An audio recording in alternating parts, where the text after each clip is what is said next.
I've been avoiding this video for a little while now because I don't really like engaging too much in controversy, but I've seen so much misinformation from this one particular guy, Gary Brecka, that I'm going to make a video talking about it.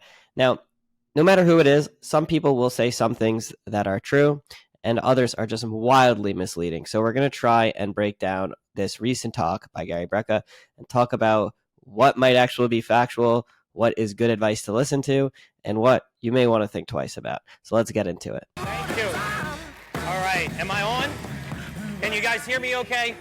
Thank you so much. It's such a blessing to be here. I'm going to talk in a few minutes about how this organization has absolutely changed my life and exactly the type of service and how it will change yours.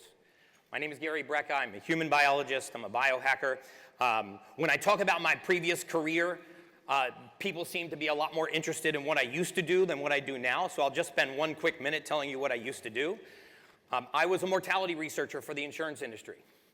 So for 22 years, if I got 5 years of medical records on you and 5 years of demographic data, I could tell the insurance company how long you had to live to the month. And it didn't matter if you were 82 years old and terminally ill, or if you were 28 years old and you had perfect blood work and had never been to a doctor and felt great. We could tell exactly how many more months you had left on Earth. And the way that we did this... Not true. It's absolutely not true. You cannot tell to the month how long someone's going to live with 5, 10, 20, 50 years of medical records and some demographic information. That is impossible. What insurance companies do, and I'm actually technically a licensed insurance brokerage. My father works in the insurance industry and deals with corporate benefits, so I know this industry pretty well as well. And basically, what they try to do is, on the average, figure out around, like he mentioned, when someone might pass away, because they need to figure out how much to set premiums at. But here's the key thing. It's not on an individual level. They average these numbers to their entire pool of people, because some people will live longer, others will not. Some people will utilize more resources because they get sicker, others will not. So they're trying to use averages for the entire pool that they are covering to make sure that the premiums are set in a position where the insurance companies will not be losing money, and the pool of money that they have, they're not paying out more than they're taking in. Now, the insurance industry is a topic for a whole nother video, because that's basically a scam in itself because of some of the things that insurance companies do. And they're never going to be having a problem with having too much money, because these insurance companies are one of the wealthiest companies in the world. With that said, they are not hiring people to figure out when someone will die to the month. They may be trying to guess that, and they might put a profile together for all the individual people, but he cannot predict that. And there are no current tests that can do that. So I don't know why he gives this claim. And just so you know where we're starting. Was we got into a room with a bunch of really smart people, a bunch of PhDs and mathematicians and actuarial scientists and physicians, and myself, a human biologist, and we disagreed on everything except one point. The thing that we agreed on was that every human being leaves this earth the same way. Everyone in this room will leave this earth the same way. It's called hypoxia. Lack of oxygen to the brain is the actual definition of death. So we knew that that was the end point. Only until that moment, we used to think about hypoxia as an event, a gunshot wound, a bus, a stroke, a heart attack. But the truth is, every single one of you in this room right now is on a curve. And it's predictable. It's called the hypoxic curve. That's not the actual definition of death. Defining death is actually a very complicated topic, because there's brain death. What if somebody's in a coma and they're never going to wake up? Is that death? What if someone goes into cardiac arrest? Are they currently dead, but then they get revived? Then they're not dead. So it's actually more complicated than you might think. And so there's a few different medical definitions of death. One which is known as the total brain standard. And there's been some push to use this standard. For example, the Uniform Determination of Death Act states that an individual who has sustained either 1, irreversible cessation of circulatory and respiratory functions, or 2, irreversible cessation of all functions of the entire brain, including the brainstem, is dead. And a determination of death must be made in accordance with accepted medical standards. And so ultimately, lack of oxygen to the brain is not the definition of death. Now, maybe Gary Brecka is just trying to summarize it more quickly, and so I'll give him the benefit of the doubt here. But the reason it's important is because he's going to then use this to talk about, I'm sure, some other things that will most likely be not true. And so I want to give you the actual definition of death as it is shared from a medical perspective. Clinical death, which is a more medical-based term, is also defined as the cessation of blood circulation and breathing, which are the two criteria necessary to sustain the lives of human beings. Now, it gets complicated, right? Because we have ventilators that can help people breathe for them. We have ECMO procedures, the ability to provide the body with oxygenated blood, even if the heart isn't pumping well. And so this definition gets very complicated, but I just want to hammer down the point that it's not just a lack of oxygen to the brain. It tells me how well your body uses oxygen. The better you manage oxygen, the longer you will live, the healthier you will be, the less brain fog you will have, the deeper your sleep, the better your response to exercise, the better your waking energy, the better your short-term memory, and it will provide for the absence of disease. In fact, how many of you have never heard me speak before? Okay. Those of you that have, you've heard this before because I say it on every podcast. I say it every time I take the stage. I say it on Instagram. I say it on Facebook. I say it as often as I can say it. The rest of you, I want you to take out a pen. Because the next sentence that I say will be the single most impactful sentence that you hear for the balance of your lifetime in terms of how many years you have left on earth.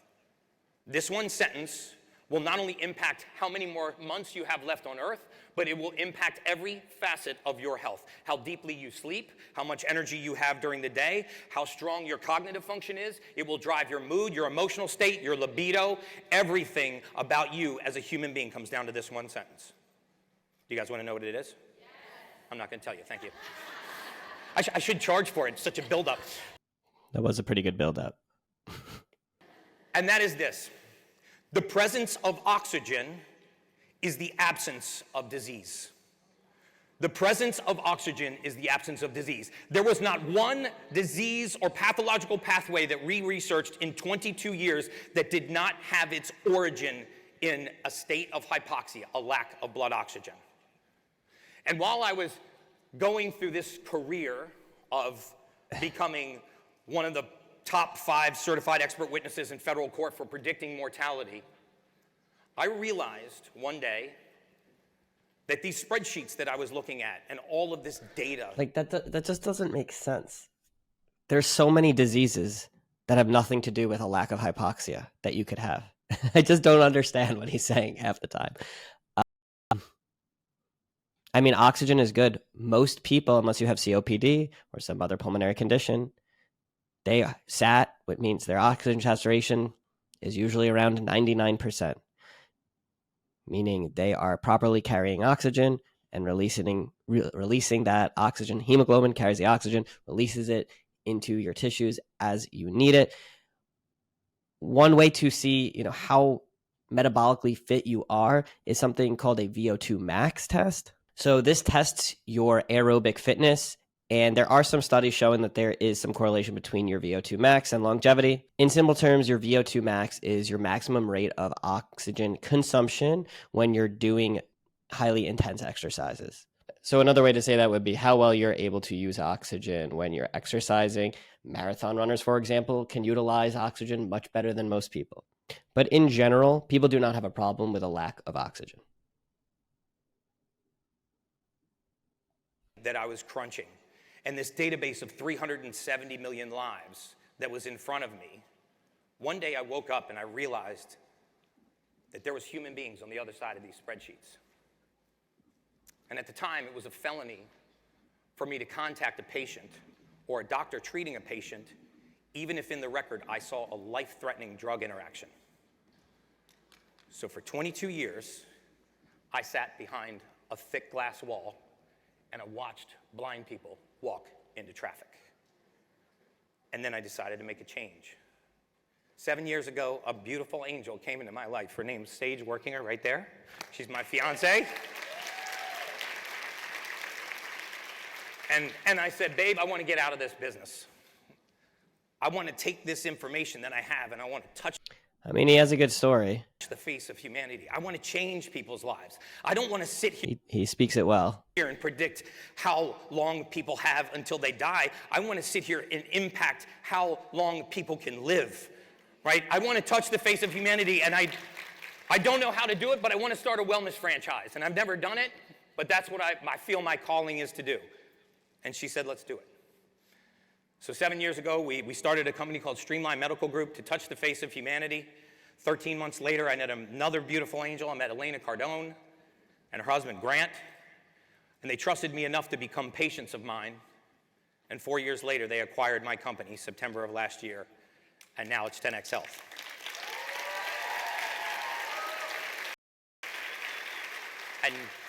And now I stand here in service of you because my mission is to change humanity by keeping people out of the system. In fact, as I went through my years of clinical research, and I started becoming less of a scientist and more of a humanist, as I stopped seeking success and I really started seeking significance. Yeah, I kind of know a little bit of the background behind the company. So Grant Cardone, who's this real estate guy, was a patient, and they acquired it. And Grant's brand recognition, and now Gary's, because he's been working with Grant, is very strong. So he's getting a lot of information out there to people. I haven't been able to tell if he just believes everything that he's saying, because just there's a lot of inaccurate information, and if his intentions are good or if he deliberately knows that they're not good and he's just making a ton of money. I can't tell. I'm going to try and give him the benefit of the doubt, and I'm really going to try to approach anything I say more with just like intellectual debate, because I think it's important to get information out there. If people start to, and I'm sure he'll get into some of the other protocols he does and things he believes and preaches to people. You just want people to have well-informed information, and then people should be able to do what they want with it. I'm a big believer in patient choice, but not patient deception. An interesting thing happened to me. How many of you have ever heard of the universal law of attraction? All right. How many of you believe in the universal law of attraction? Okay, good, because if you don't, you're about to. Because for 22 years, I never believed in any of that spiritual mumbo-jumbo. Until one day, I found a law in the physical universe. It's a law in physics. You might want to write this down. It's called constructive interference. And it says that when two wavelengths of equal length meet, the size of the frequency doubles. Neither Einstein or Newton could originally explain this theory. But what this means is that you can get energy from conversation.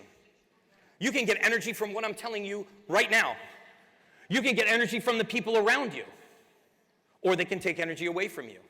And so I started to go down this spiritual rabbit hole, and I found a research project called the Spain Scale of Emotion, S-P-A-N-E. Researchers were able to take 25,000 subjects and put them in a room, and they were able to measure the frequency leaving the human body. And they were able to isolate the frequency with such accuracy that they could tell the difference between somebody experiencing anger and passion, joy or arousal, elation or despair. I really don't understand. Okay, I have to go to this study. Look at this. So I looked it up. So we're gonna go to this scale because it uses the word frequency like the math definition of frequency. Okay. The scale of positive and negative experience, Spain, S-P-A-N-E, measures the frequency of positive and negative effect, not frequency radiating out of your body. This is literally like the research study talking about frequencies. Okay, so this is from an article that's related to and validifying the Spain scale. So it states, Daner et al. 2010 developed the scale of positive and negative experience, Spain, consisting of two subscales, Spain P, which contains 3 general positive items and 3 specific positive items. Spain N contains 3 general negative and 3 specific negative items. So it seems like this was a research tool that was developed, and many of these types of scales exist. There's different types of pain scales, like the VAS scores, and there's so many different things in research that are tried to get developed and validated, and usually it involves filling out a questionnaire, which is very likely what happens with the Spain scale. I look into it a little bit further, and I'm pretty sure it does talk about asking participants questions and getting answers to get their Spain scores. It has nothing to do with measuring frequencies radiating from the body. With that accuracy. And do you know what the most powerful frequency to leave the human body is? Authenticity. The frequency of authenticity. Authenticity is 4,000 times more powerful than love. Do you know when authenticity happens? Authenticity happens when your words are truthful and you believe what you're saying. I promise you, every woman that is going to take this stage today and tomorrow, do not admire them for their success, admire them for their authenticity. Right? Because if they lacked authenticity, they would never have achieved the level of success. And the people that seek success and don't seek significance never find authenticity. And so this was the most powerful frequency to harness and to leave the human body. It is so powerful that it can actually change the frequency of a person that you're talking to when your words are truthful and you believe what you're saying. So as I went down this spiritual rabbit hole, I said, well, where does this frequency come from? It comes from the brain. It comes from an area of the brain called the gray matter. Can you bring up the next slide? See, he really needs to define what he means by frequency, because I don't know how he's using this word.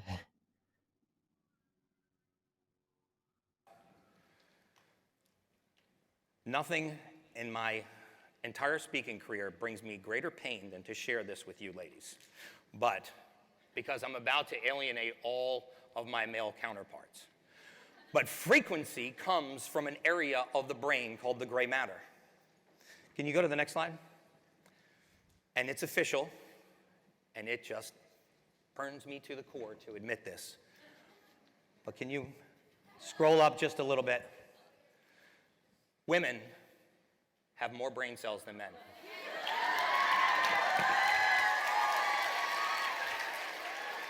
Women have more brain cells than men. Can you go to the next clinical study? This is a fact. Oh, I know a lot of you guys are calling your spouse at the break. I told you so. In fact, when I found this clinical study, my fiance was in the shower, true story. I ran into the bathroom and I said, oh God, babe, you're not gonna believe what I just uncovered. She goes, duh.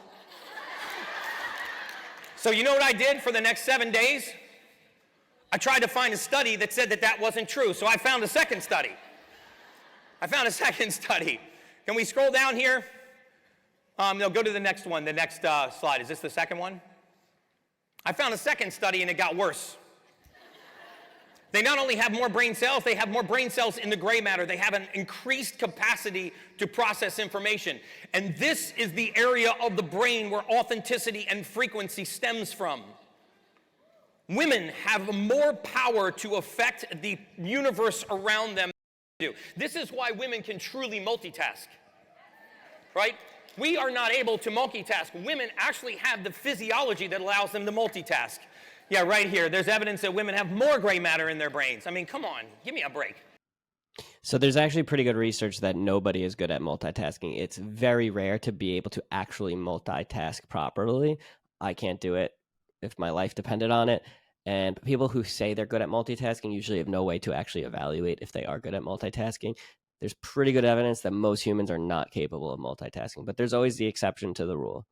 Right.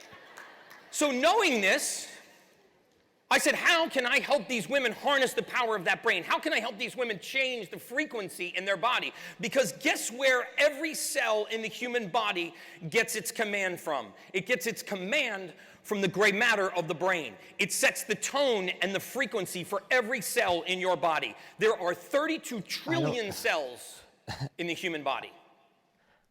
Cancer Sometimes he just says words that sound smart. When on earth did we ever think 32 trillion to 1 was a fair fight? You have the power to heal. You have the power to change the physiology of your body by believing that you can change the physiology of your body. There are 4,500 documented cases of women curing breast cancer by changing the frequency that we send through our body. This is a fact. I need to see that research because that's the problem. Okay, so now you're going to have potentially, and I know this might seem hyperbolic, but it's not. You might have someone who can get good medical care for their breast cancer, who is going to go the alternative medicine route and is going to think that by changing their frequency, they're going to be cured. But the reality is modern medicine and the treatments that you will get from your doctor who specializes in breast cancer will have a much higher curative rate than whatever he just said about frequency. Now, that isn't to say there's not going to be case reports, which is probably what he's mentioning, case reports of unique cases where cancer goes into remission and it's unclear why, but there's no way to prove that it's due to changing your frequency. There's just not. And if there is, show me the research. I'm glad to read it and be proven wrong. Now, I'm going to tell you the most dangerous thing that women do. And you do it every morning. And you actually take this processing power and this gray matter power and the power to harness this frequency, and you actually unconsciously turn it against yourself. And it's called pattern formatting. Right? It's called pattern formatting. And what this means is that every day you take a photograph of your body, of your face, of your image. An average man in a month will take 151 mental images of himself. An average female will take 1,360,000. When you get ready in the morning, you don't stand 4 feet from the mirror. You stand 2 inches from the mirror. I just tried to look up that stat. I couldn't find it. I don't know what that means.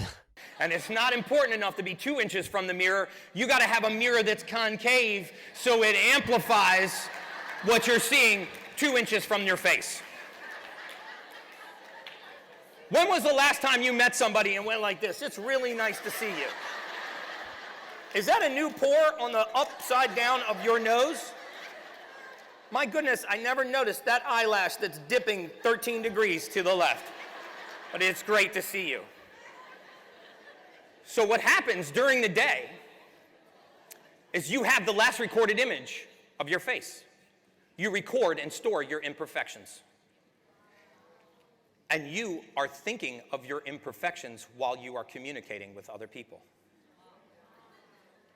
Now, when you think about your imperfections and you're communicating a message to another human being, do you think that you're emanating the frequency of authenticity?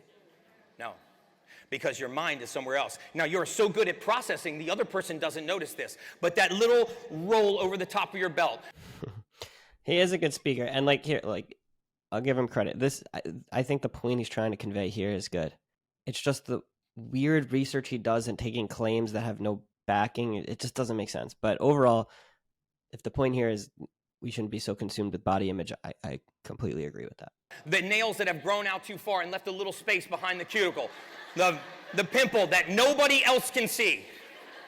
Right? My fiance wakes up in the morning, she goes, "Babe, my face is a mess." I go, what part of it?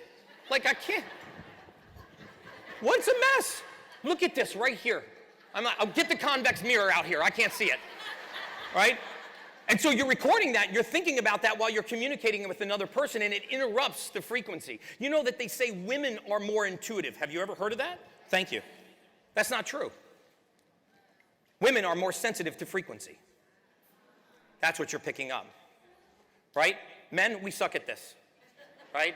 Every time someone's come into my life that future was going to screw me, my fiance told me about it a month to a year before it happened. Right? If he says this is absolutely proven, I don't know if I would take that at face value. Also, in general, when we're as scientists, we don't speak in absolutes because there's always an exception to the rule, and a lot of studies are for a specific population. And so it takes many studies, then meta-analyses to be pretty confident that we can make an assertion that a claim is true. And so unless there's that type of evidence for whatever he's about to say, usually it's not absolutely proven. Because that intuition is as sensitive to frequency. So women, when they interact with other people, they are looking at your eyes and they are talking to you, but trust me when I tell you, they are sensitive to your frequency. If you lack authenticity, they know it. They might not be able to put a finger on it, but they know it. So here's what we're going to do. We're going to wipe out pattern formatting, okay? I'm going to give you a little exercise I want you to do tomorrow. Okay, and this, by the way, this is science. This is absolutely proven. If you read this page, this will tell you that science lecture that I put up there before. It will show you that this works. So tomorrow, what we're going to do is we are going to send a frequency through our body to every single cell in our body, and we are going to change the self-image that we have so that we harness the frequency of authenticity, and you are going to see your world change. Thank you. He's a good speaker. I will absolutely give him that. So here's what I want you to do. The last thing I want you to do when you're done getting ready in the morning, take a measuring tape if you have to, is I want you to stand 6 feet from the mirror. At 6 feet, our stereoscopic vision because we have stereoscopic vision, lines up and it removes our imperfections. Maybe that's why social distancing is 6 feet, so everybody looks beautiful. I mean, that's my philosophy, right? What's that? Oh, don't use the Sharpie? There you go. So what I want you to do tomorrow, right, because words matter, thoughts matter, images matter, and frequency matters, is I want you to stand 6 feet from the mirror, and I want you to look right into that mirror, and I want you to say these words. You're beautiful. You were created in God's image. You have a purpose. And your purpose is to change the face of humanity. Your purpose is to infect and touch people's well-being. I agree with that message. That was a good message. Because whether you're a real estate agent or a health services professional or you drive a truck or own a beauty store, if you are in service of other people, if you want to impact people's well-being, then the universe will reward you with wealth. The root word of the word wealth is well-being. It means to be well. Right? So don't think of yourself as selling somebody a piece of real estate. Think of yourself as giving them a place to raise their children, a place to make love, a place for them to rest and relax and call their home. Change the way you think about how you are in service to humanity, and it will materially change your life, and it will materially impact your success. So you're going to say, you're beautiful. You were created by God. You are wealthy. You are here for a purpose. And the purpose is to impact people's well-being. And let that be the last image that you record. For the balance of that day, pattern formatting will not interrupt your life. You will end pattern formatting by doing that. Awesome. So, woo! Look, so I don't know if I agree with the fact that the frequency can cause all this and women can sense more by frequency. I do agree that they have better intuition a lot of times. But if that's what it takes to get that message across, then I'm okay with it. It's when we get to start to say dangerous things like you can cure breast cancer with your frequency, or implying at least that that's possible. That's where it becomes problematic speech for me. So now we know that women are smarter than men. I want to go back to some of the research that we did during this 22-year period because it was fascinating to me. Over this 22 years, so one of the things that we did when we talked about and we looked at how long people had left on this earth was we tried to find out what factors are impacting people's lives. And what we found was that in almost every single case of disease, pathology, lack of energy, weight gain, brain fog, poor sleep, poor response to exercise, in almost every single case, it came down to one or two missing raw materials in the human body. You see, every day that you wake up and you put things into the human body, everything, it's amino acid, a mineral, a vitamin, a nutrient, nothing that you put into your body I already know I don't like where this is going. is used in the format that you put it in. Your body goes through a process called methylation. It changes what you put in into the usable form. If your body cannot perform this function, then it's as if that nutrient doesn't exist. So for example, we pull crude oil out of the ground. Okay, that's not true for all things that go into your body. Methylation, when talked about from a scientist's perspective, is actually usually putting a methyl group at a location on DNA. And what that does is it usually turns off or on specific genes. So if something's more methylated, that gene may be more expressed. Eating a steak does not always mean that the amino acids need to be methylated to be used by the body. That's not how methylation works. But you can't put crude oil in your gas tank. Your car doesn't understand crude oil. It has to be refined into gasoline, and that fuel source goes into the car. In human beings, this process is called methylation. And so what happens is you put things into the human body, your body methylates them, and then it uses it. If it cannot methylate, it cannot use that source. And what happens is the presence of pathology and disease. In fact, does anyone know what the leading cause of postpartum depression is? The leading cause of postpartum depression in pregnant females. The prenatal vitamin. 44% of the women in this room have a gene mutation called MTHFR. That's not true. That's not true. I'm not going to tell you what the nickname is for this gene mutation. Not true. MTH. Yes, it is called that gene, MTHFR. 44% of you have this gene mutation. It is a complete inability to process folic acid. If you can't process folic acid and your OBGYN tells you to take a prenatal vitamin with 1,400% of the folic acid, guess what happens? You go nuts. All right, so here's a study that talks about basically what Gary Brecka is talking about here. Prospective study to explore the relationship between MTHFR, the C677T genotype, physiologic folate levels, and postpartum psychopathology in at-risk women. Basically, what the study did was it was a prospective longitudinal study. So that means that we're not looking back at old data. This is a study they planned ahead of time to explore the relationship between this genotype, folate, and postpartum psychopathology in at-risk women. The hypothesis is that in the first 3 months, postpartum folate will moderate a relationship between MTHFR genotype and depression, with TT homozygous women having more symptoms than CC homozygous women. Basically, they're talking about the mutation here.